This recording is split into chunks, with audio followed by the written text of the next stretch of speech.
101-ადგილიანი პარლამენტის არჩევის პარალელურად ამომრჩევლებს ფაქტობრივად პასუხისგაცემა მოუწევთ რამდენიმე მნიშვნელოვან კითხვაზე. რა მიმართულებით უნდა განვითარდეს სომხეთი, როგორი უნდა იყოს მისი საგარეო პოლიტიკა და როგორ უნდა გაგრძელდეს რეგიონში მშვიდობისა და უსაფრთხოების უზრუნველყოფის პროცესი. სომხეთში საპარლამენტო არჩევნებისთვის მთავარ პოლიტიკურ მოთამაშედ კვლავ რჩება მოქმედი პრემიერ-მინისტრი ნიკოლ ფაშინიანი და მისი პარტია. ფაშინიანის პოლიტიკური გუნდი ამომრჩეველს ქვეყნის მოდერნიზაციის, დემოკრატიული ინსტიტუტების გაძლიერებისა და დასავლელ პარტნიორებთან თანამშრომლობის გაღრმავების გაგრძელებას პირდება. ოპოზიციური ძალები კი ხელისუფლებას აკრიტიკებენ როგორც უსაფრთხოების, ისე საგარეო პოლიტიკის მიმართულებით და აცხადებენ, რომ ქვეყანას განსხვავებული პოლიტიკური კურსი სჭირდება.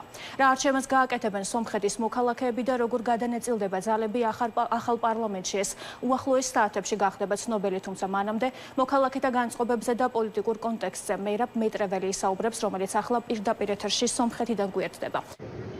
პირდაპირ ეთერში ხარ.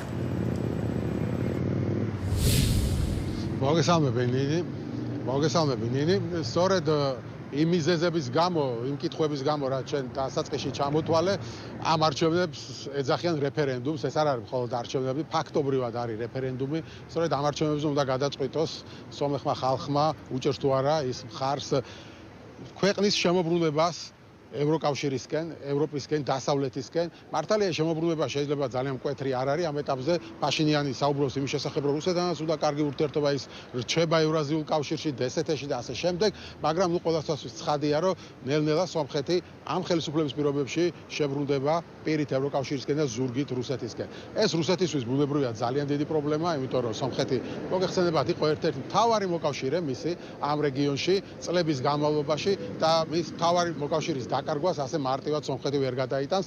თქვენ იცით, რომ ამ არჩევნების წინ ბევრი მუქარა წამოვიდა რუსეთისგან, ფაქტობრივად სპეციალურად კეთდებოდა მაღალ დონეზე ეს განცხადებები ლავროვისგან, ზახაროვასგან, პუტინისგანაც კი ეს განცხადებები იმისთვის, რომ სომეხ ხალხს გაჩენოდა შიში და მიიღო შიშის ქვეშ ეს გადაწყვეტილება. მუქარები ეხებოდა ბუნებრივია ეკონომიკურ ბლოკადას, იცით საუბარი იყო გაზის გაძვირებაზე, მრავალჯერადად საუბარი იყო დაბლოკვაზე პროდუქციის, რომელიც შედის სომხეთიდან, რამდენიმე უკვე დაბლოკეს ყვავილები, ასევე მინერალური წყალი, ჯერმუკი და ეს ყველაფერი ჩვენ გაგვივლია უკვე და ჩვენ ვიცით, მუქარა ომითაც კი, ფაქტობრივად პუტინი პირდაპირ ომით დაემუქრა სომხეთს, როდესაც თქვა, რომ არ უნდა დაავიწყდეს სომხეთს, რომ უკრაინა იმ დღეში, რა დღეშიც დღეს არის, სწორედ იმიტომ აღმოჩნდა, რომ ევროკავშირთან აი ასეთ რაღაც ფლიც არ წარმოებდაო, მას ომი ბუნებრივი არ უხსენებია, მაგრამ როდესაც უკრაინა ახსენა, ვიცით, რომ უკრაინაში ომი არის და ფაქტობრივად ამაზე იყო მინიშნებები.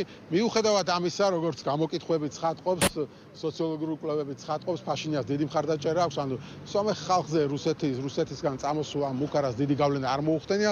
ყოველ შემთხვევაში წინასწარი მონაცემებით ასე ჩანს და შესაბამისად ალბათ ფაშინიანი დარჩება ხელისუფლებაში, მაგრამ ამას დღის ბოლოს ვნახავთ, იცით, რომ აქ საუბარი არის იმის შესახებ, რომ რამდენიმე პრორუსული პარტია იბრძვის, აქაც ნაცნობი სცენარია, რუსეთიდან ჩამოვიდა რუსეთში გამგიდრებული ოლიგარქი, რომელიც ცდილობს, რომ შეცვალოს ფაშინიანი.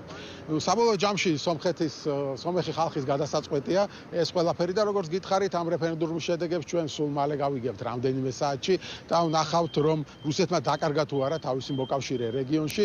რუსეთის მისამართით უკმაყოფილება სომხეთში მას შემდეგ გაიზარდა, როდესაც სომეხა ხალხმა ნახა, რომ რუსეთთან კავშირი ფაქტობრივად არაფერი არ ღირს, იმიტომ რომ რუსეთი იყო მათი მთავარი მოკავშირე, სამხედრო მოკავშირე პირველ რიგში და ფაქტობრივად რუსეთს უნდა დაეცვა სომხეთი, მაგრამ გახსოვთ აზერბაიჯანის ომის დროს რუსეთი არანაირად არ დაეხმარა სომხეთს და შესაბამისად მათთვის ცხადი გახდა, რომ რუსეთთან კავშირი რეალურად არაფერს არ წარმოადგენს და რუსეთი მათ ვერ დაიცავს. სწორედ აქედან დაიწყო მერე შემოbrunება უკვე დასავლეთისკენ და ნახოთ ეს ყველაფერი როგორ გაგრძელდება. როგორც გითხარით, შედეგებს გავიგებთ საღამოს 8 საათზე დაიხურება უბნები.